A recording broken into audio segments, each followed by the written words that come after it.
I'm Jenna Seery, a bookseller and associate producer of Poured Over, and today I am so excited to be talking to Kwon, the author of The Incendiaries, which is a novel that has sat with me for years, since the very first time I read it, and now I was completely thrilled to be able to read her new work, Exhibit, which is propulsive and dark and beautiful and haunting and kept me turning the pages.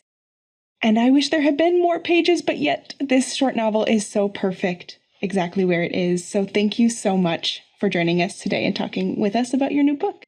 Oh, thank you so much for saying that. I appreciate it. And I love Poured Over, so I feel extra excited to be here with you and y'all. This book, really from the moment that I opened it, I was so ready to just jump in with whatever you were going to lead us toward, because your work always covers so many interesting themes and topics and makes us think. But I was hoping that you could start by setting up the book a little bit for us so that our listeners have an idea what they're in for. Absolutely. And thank you for saying that. That means so much to me. So Exhibit explores what you'd risk to pursue your core desires. And while writing the book, I was thinking of the ways so many people are made to hide, suppress, sideline, kill our appetites for what we truly want. And whether that be sex, ambition, or food, and really anything for ourselves. So in this novel, I wanted to pull together three characters, three Korean women who want a great deal, and to see what happens when they run after what they desire. And the voices for your characters are so distinct and interesting and lovely. This is mainly told through Jin's view and her lens, with these sort of other pieces touching and intertwining as we go, which I think is so interesting, especially since in the past you've sort of done multiple viewpoints in your work, and this felt a little bit more one wavy through line of things. But I was wondering how you sort of came up with these women. Did one of them appear to you first, or did they sort of all come at the same time? Ooh, that's a great question. So at the very start of writing this book, and I worked on it for 9 years. I don't know why this keeps happening. My first book took 10 years. This one took 9. I'm hoping the next one takes like 6. That seems like a nice small number. Like just paring down. We're moving, streamlining. Yeah, just moving in the right direction. But it started actually from the very first draft of the book. I tried to tell it from the ballerina Lydia's point of view. And she's a principal ballerina. She's very good at what she does. And I took in some ways I learn. I seem to have to learn with my body, and so I took very elementary ballet classes. I took choreography classes, and then eventually I also took photography classes. But I realized like there were ways in which I could not quite inhabit the body of a principal ballerina. A lot of ballerinas, including Lydia, they start ballet so young, and it becomes such a part of how they move through the world and what they're and who they are. And since that didn't seem quite as available, I thought, okay, well, Lydia the ballerina can be a character, and there's someone who's going to have a life-shaping, life-changing relationship with Lydia. And then that was how I got to what ended up being the narrator of the book, Jin Han, who's a photographer who meets Lydia one day at a raucous party, and both of their lives changed because of that meeting.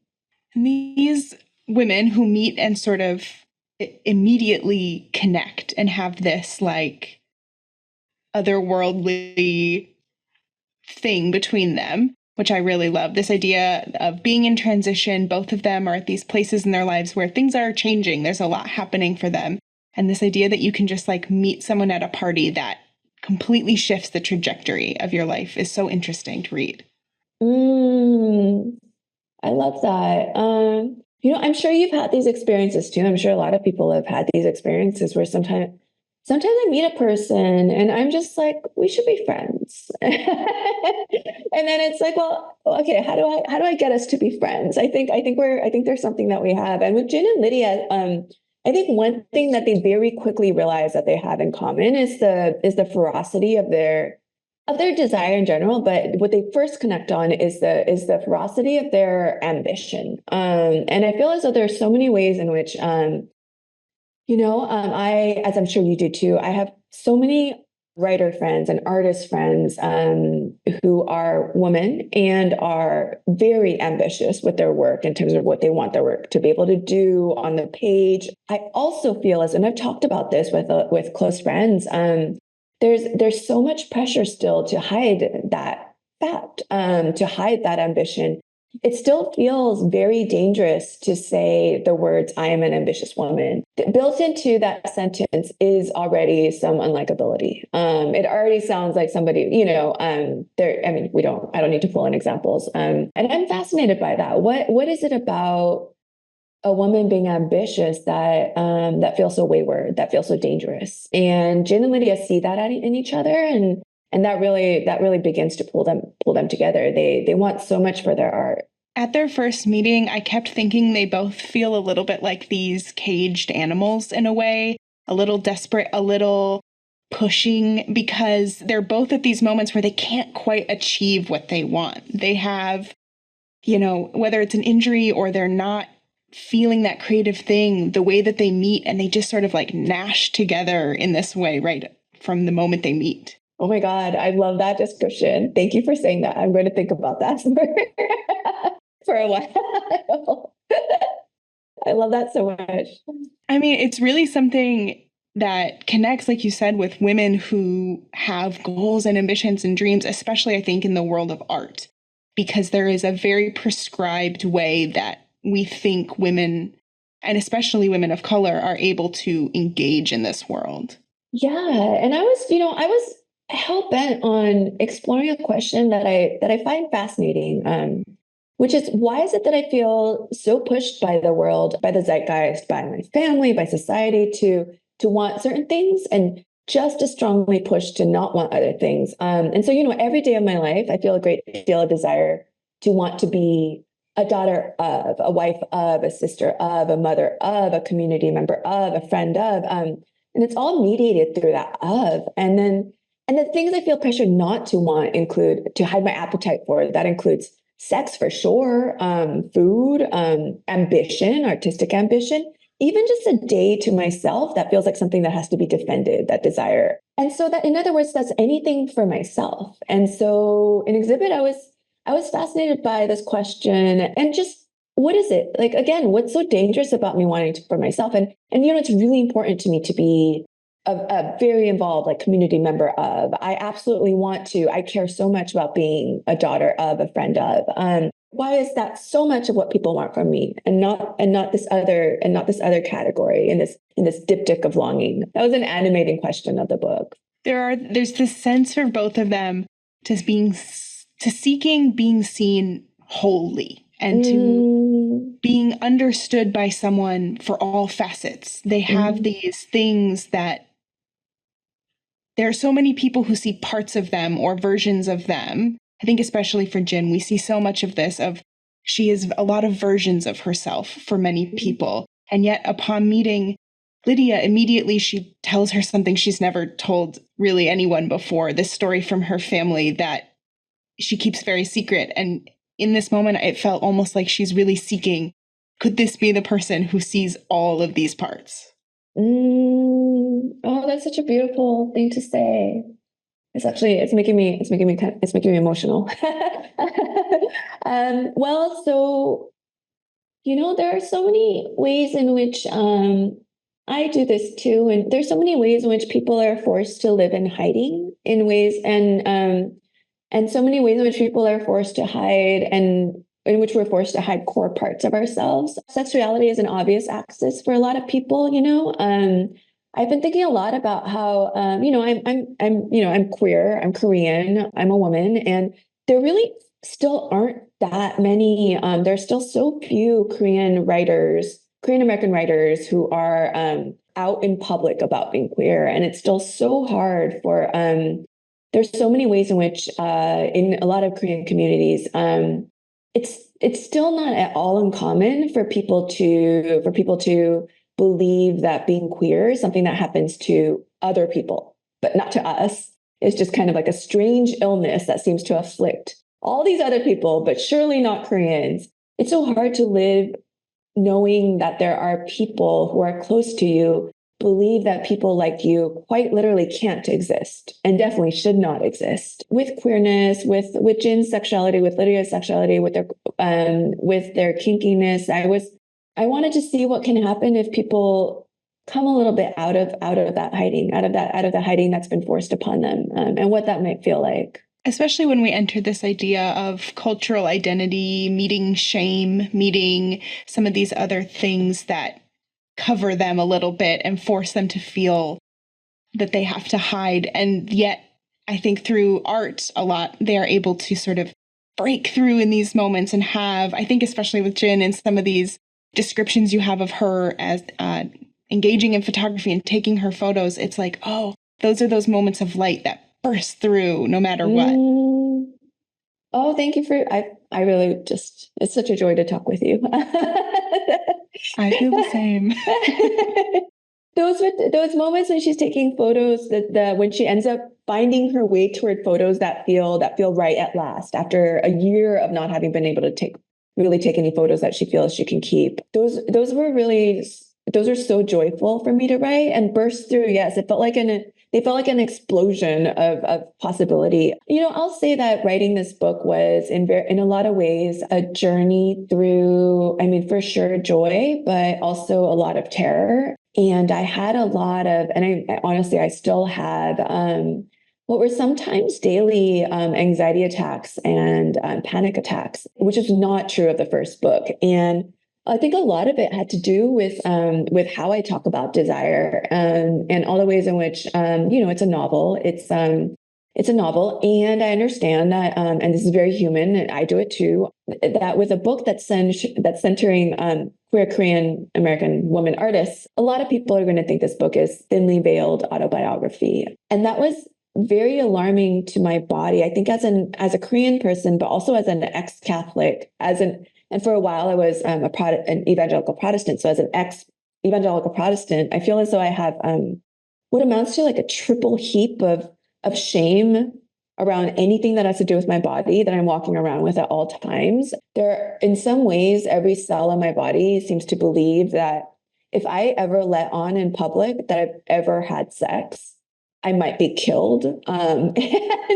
And it's a desire. I mean, but then there's also the desire to hide less, to say things in a book that I might not have been able to say otherwise. And it felt really important to me in part because, I've in so many ways, other books have given me fellowship in times of sometimes desperate loneliness, really just life-saving fellowship. And I hope and want so much to be able to offer that to other people as well.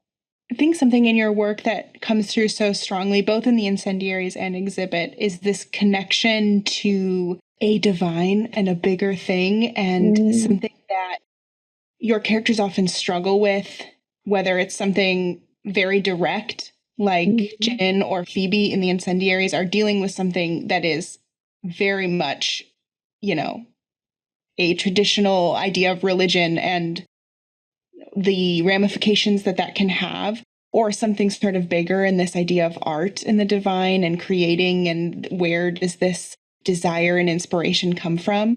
But I felt like in Exhibit, you've really refined this in a way that I found so interesting. Like, coming through these characters is something so real about the way we internalize inspiration and creation and something bigger than ourselves.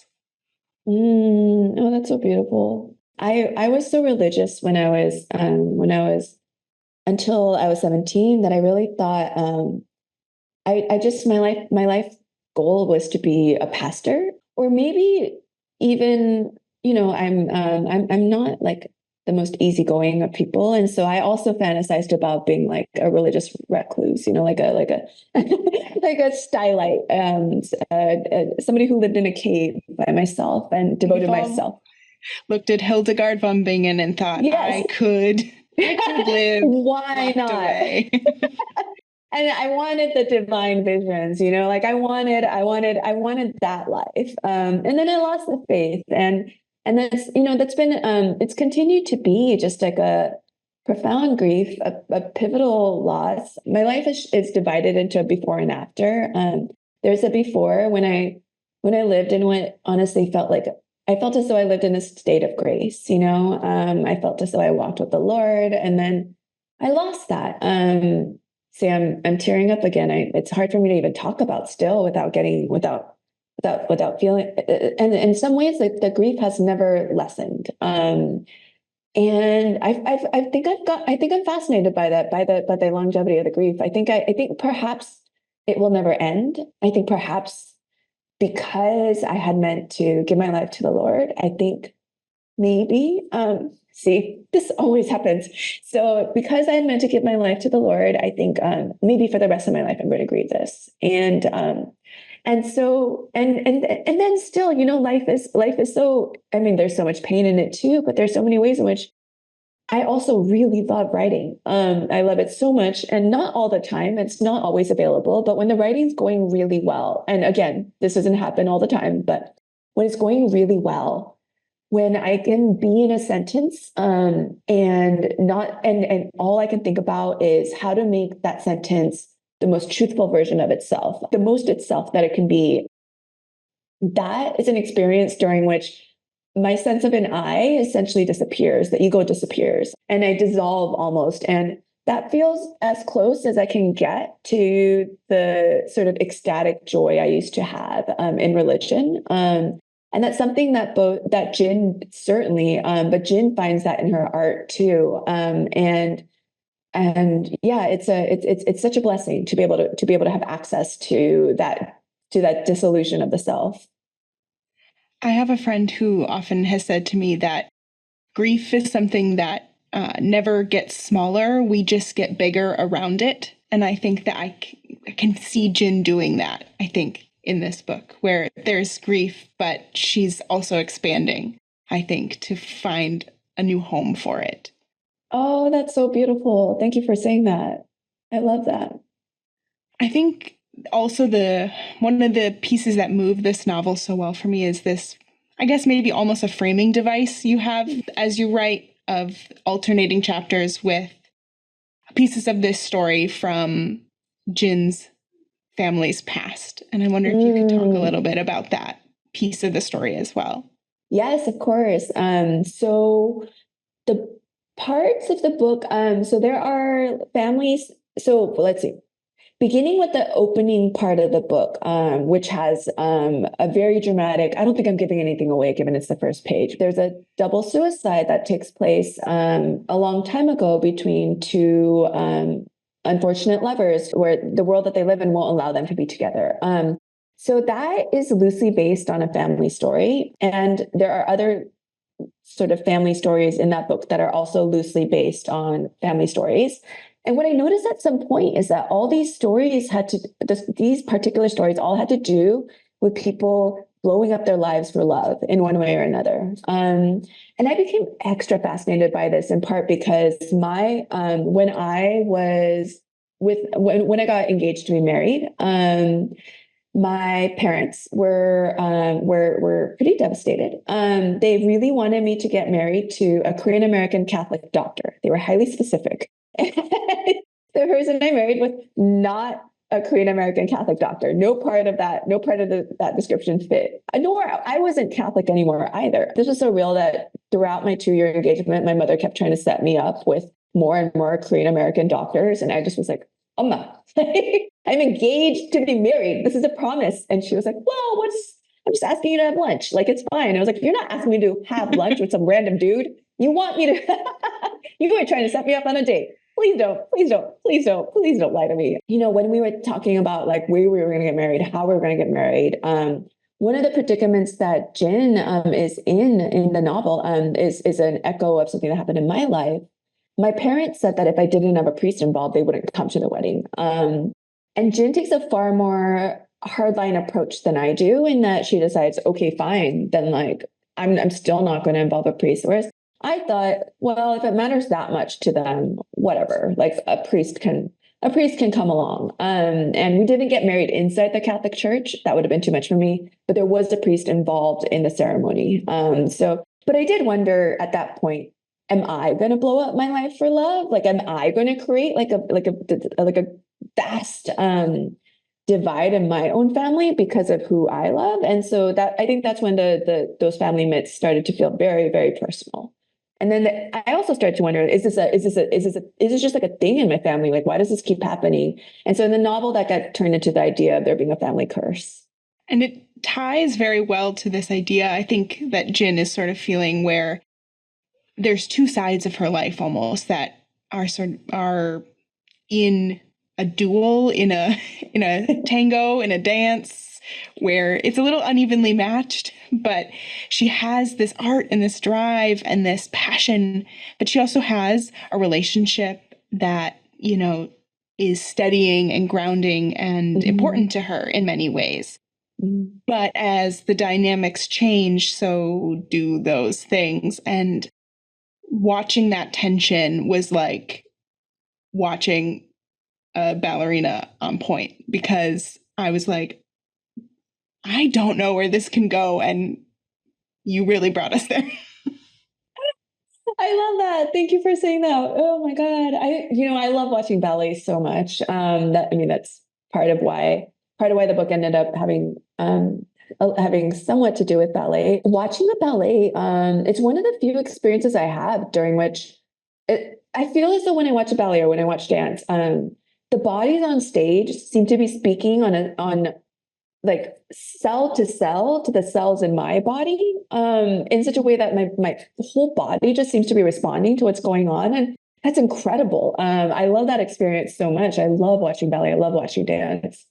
I think there's something so important about engaging in art that we can engage back with, that we feel like we're giving a bit of ourselves to, as well as what it's giving to us. Oh. And I think dance is a very tangible and like visceral thing, because you can't help but sort of picture your own self in that way. And I think that that's something so interesting about the visuals. And especially when Lydia has very strict ideas, I think, about what ballet is and what it should be. And she is quick to correct people when they do not follow her idea of that. That's so true. I love that. The idea that when one is reading a book or looking at a photo or watching ballet, I believe that so much with writing. I believe that I write perhaps 60% of a book, and then the reader writes the remaining 40% by reading it and by engaging with it, and their thoughts are as much a part of the book as a book itself. Sometimes people will, when I talk about reading, which I do a lot, people will say, like, express the idea that it's like a solitary experience. But for me, it is not. It is a community experience. It is a communion with what I'm reading and the author and the other people that I imagine are reading this book and experiencing something different than I am. And like all of those things together is what, when it works, it works. Yeah. And I think that's one of the things I love so much about both reading and writing, is, I think this is fair to say, I've given this a lot of thought. I don't know of another medium through which I can get a better sense of what it might be like to inhabit another person's life, another person's head. There's obviously like film gets you close, but it's different. It's not quite the point of view from inside someone's head. And so I think that that's part of why I feel so called in my writing to almost walk toward fear, to trust in fear as a guiding sign. Because if I'm writing down things that I'm very afraid to put down on the page, if I'm writing down things that I actually can't really stand the thought of people thinking about me as a person on this earth, then I can really trust that that I'm saying something that I would feel grateful to encounter on the page myself. And I know that that's happened so often when I read, and I read a passage or a line and I think, wow, you too? I'm not alone in this wild thought that I've been having. And it's such a beautiful and really just like necessary for the soul moment of communion that I think books can offer. And that again, I just so badly want to give to readers as well.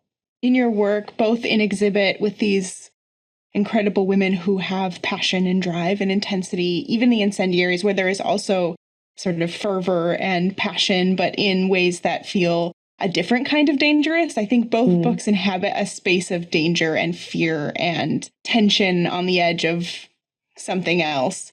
But they sort of lay in parallel lines of, I think, both in the acceptability, I use that in quotes, of the subject matter, whether it's art, whether it's sort of a fringe religion, I guess you could say, where like one of those is more acceptable than the other in grand society. And so we sort of engage with it differently of, okay, one of these feels a little bit safer, one of these feels so outside, but then you still manage to drop us right in. And so by the end of the book, we're like, well, I was there the whole time. And especially because you write so short, your books are so tight and small that like you pack everything in. And I think that goes back to you saying that every line feels like it must be truth. And it could be perhaps why they take 10 years to write, because I imagine you sort of pouring everything into these 200 some pages. Thank you for saying that. Like up to a year before maybe 9 months before I had, edited the book for the very last time. This book was more than twice as long as it is now. And that's wild. And, I have no preconceived ideas about how long a book should be. I was just like, okay, if this is a 98,000 word book, then that's what it is. But at some point I started just desperately needing to condense and to have in there what I felt was crucial to the book. So yeah, there's a ghost book behind the book that's almost twice as long with the same characters and mostly the same things happening. But yeah. First of all, wild. I always am like blown away when I hear stuff like that, because it just is so interesting to imagine the thing that you have just read as something else. But I think that what you've put out is something really perfect for the story that you're trying to tell. And I was saying before we started recording that I was really a little shocked and excited as I was reading to understand that your two works are connected and they have threads running through them. And I was hoping you could talk a little bit about how those pieces connected and when you knew that those stories were going to align. Sure, yeah. So I believe I'm working toward what might be either a trilogy or a quartet of books that share some central preoccupations and yeah, where they exist in the same fictional world. And when I'm writing, I almost believe, I know this can't quite be true, but I almost believe that a book pre-exists me in an ideal shape and form. The characters pre-exist me, and it's my job to work my way toward them. So that writing feels much less like inventing or making up than it does excavating. And then I read somewhere that the ancient Greeks used to believe that image pre-exists its shape in the world. And I just was like, yes, this is what I believe about books. I'm with them on this one. It just seems to me that the world of the Incendiaries, like it feels real, almost real to me. And it also is true that in a world in which the events of the Incendiaries happened, so if there were 5 abortion clinics, reproductive health clinics that were bombed in the U.S., that would be a notable event in American history. It would be something that would really have an effect on people. It's a different world than the one that I inhabit. And then it just, because maybe in part because that world feels so real to me, it felt very natural for Exhibit to exist in the same world and for that to have reverberations throughout the book. That said, they are, they're very loosely tied. Like one can absolutely read one book or the other without needing the other one. But yeah. No, I think that it's very interesting to have those connections, because so often, we find ourselves returning to authors we love or, stories that we love. And I always secretly am like, what if all of an author's books take place in the same world? And I just decide that whether they like it or not, because they can't stop me. And there are other authors, like Louise Erdrich does this a lot in her work, that she has these massive families that sort of permeate much of her work, and they all sort of connect back, and you can get little things that you might recognize from book to book. And I think that that's something we don't always look for in literary fiction, and not to say that everyone needs to do it, but I think it can cause a fun, I don't know if that's a stressful word for these books, but, an enriching reading experience. Well, yeah, there was a big open question at the end of the Incendiaries. And I remember people at events and interviews would often ask, like, wait, what happens to this one character whose fate is left a little bit uncertain? And I just, every time I said, very honestly, I don't know more than the book does. Like, I know exactly as much as the book does about what happens to her. So I was so delighted in Exhibit that, because, again, like, I follow my characters. I don't like impose my needs and wants really on them. But I was so delighted to get more of a sense of what might have happened to that one character. And it was, yeah, I won't give anything away, but that moment I was like, hell yeah.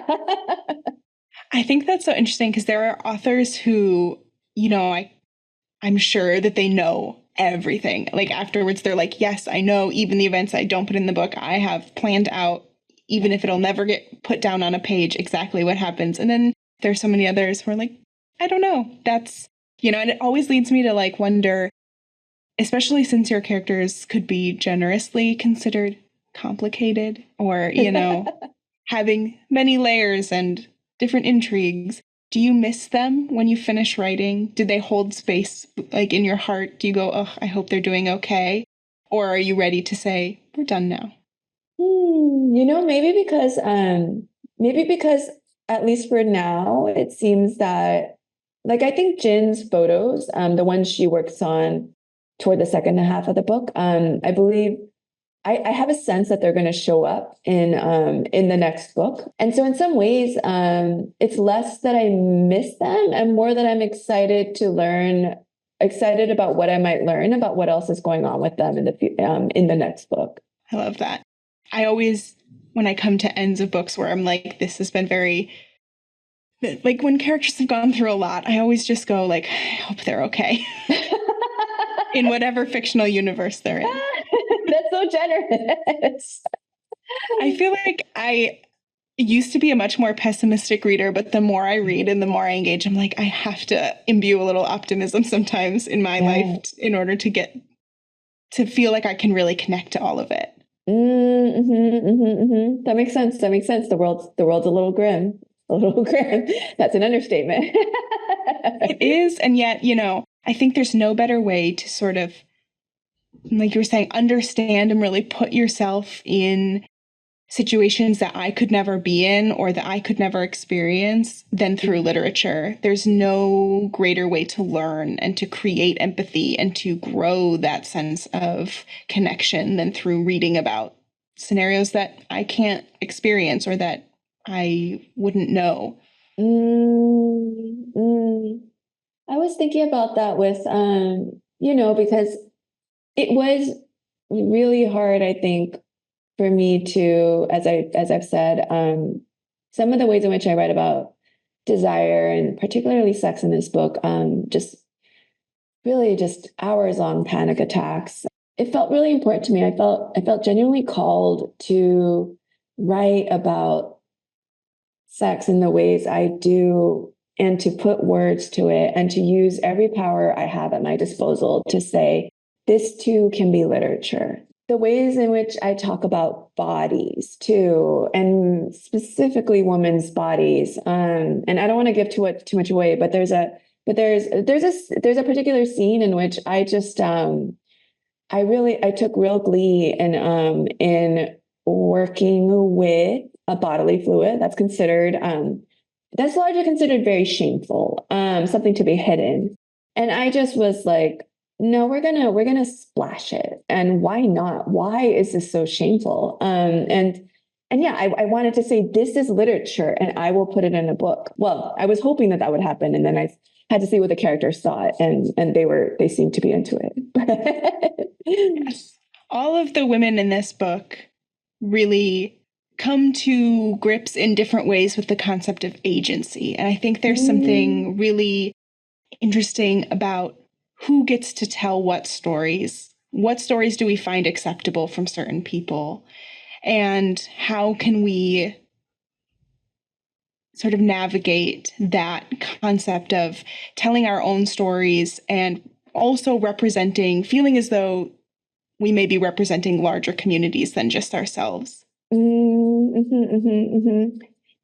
and that was, and that was something that was one of the great struggles for me, I think, in writing this book. And it's something that a concern that Jen shares in her own photos too, was some of the ways in which I write about sexuality, it can be misinterpreted as dovetailing with some of the most common cliches about Asian women, that we're submissive, that we're willing to be mistreated, and I was intensely aware of this the whole way through. There was also a point after the Atlanta spa shootings, after that catastrophe. I often write nonfiction that has to do with gender, race, or et cetera. And then so after the shootings, I wrote a piece, and it was shared pretty widely. And then I ended up going on the radio and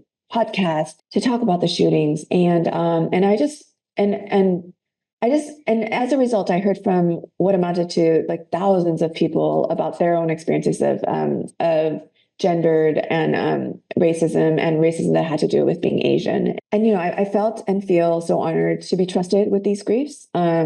It's also true that I just became increasingly terrified about what I was writing. And by writing this book that I did, was I adding to this terrible, incredibly harmful stereotype about us? And I eventually came to believe that not naming what I feel called to name is itself harmful, and that silence is its own kind of death.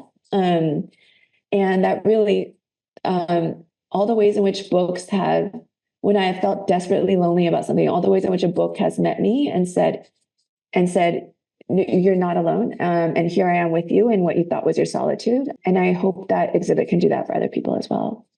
I think there are many things in this book that will reach the people that it needs to reach and hold the people it needs to hold in the right way, that there is support there. And that we all have those stories of looking back and saying, oh, that was the first time I felt blank on a page. And, there are things that I think people, when they find Jin and Lydia and some of these other characters, they'll think, okay, I see it. I know it. And so on that note, one of my favorite parts of any of these interviews is to ask you about some of your literary influences and some of those books that have really, called to you over the years. Oh, yes. So very many, really. I'm looking over there because that's where I keep the bookshelf that I turn to the most, where I pull out books from there the most often. Let's see. So, one book. I mean, I have Virginia Woolf on permanent reread. So much so that there are periods during which for years I would start a writing day by opening Virginia Woolf, and it got so that I could wish for a passage or a line, and my hands would find it, because like on the first opening, because I'd reread it so often. She's definitely a touchstone for me. I just love how.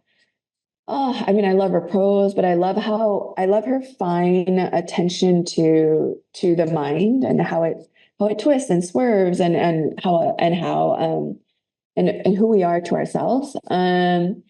There's also Teresa Ha-Young-cha, has meant a lot to me. She's a foundational Korean writer and artist, and yeah, there are ways in which part of what's really meaningful about her work is that she in her work really interestingly resists the pressure to make the histories of her trauma and her she resists the pressure to make them immediately legible, and I think and so as a result, her work, when I read it, feels much more like what it feels like to live inside and with those histories, and it's just really stunning work. I had the great pleasure of getting to write like a long essay about her work for the New Yorker, and it was really just so meaningful to spend so much time with her mind and and what she made. I'll name, let's see, I'll name one more. You know, it came out not long ago, but my friend Ingrid Rojas Contreras is a memoir of the man who could move clouds. I reread it something like 3 times while I was working on this book, in draft form, in various draft forms. You know, in a lot of ways, she was working with material that, with family histories in her case, where there was a lot of pressure from the world to not tell these stories, and then she does so with such verve and joy and compassion and hilarity, and I found that to be just really, her work just helped me keep my eyes on what I hope to do as well. I love hearing those. It really always expands sort of this reading experience. And I'm like, okay, now I can have some things to look at next and some things to combine in. And I can see, I love the connection to Virginia Woolf. I think that that's really important and like solidifies some things about the books for me. I'm like, oh yeah, I can see that those sit together. Oh, and I think there's so many people, I know. There are so many people who will come to exhibit and find something that either they were looking for, but I bet some things that they didn't know they were looking for quite yet as they read through. And so, R.O. Kwon, thank you so much for joining us today on Poured Over. Exhibit is out now. If you haven't read The Incendiaries yet, please go back and pick that one up as well to just get the full experience of these characters in this world. So thank you so much for talking with us today. Thank you so much for having me. This has been such a joy. Thank you. Thank you for listening. Poured Over is a Barnes & Noble production. To help other readers find us, please rate and review the show wherever you listen to podcasts.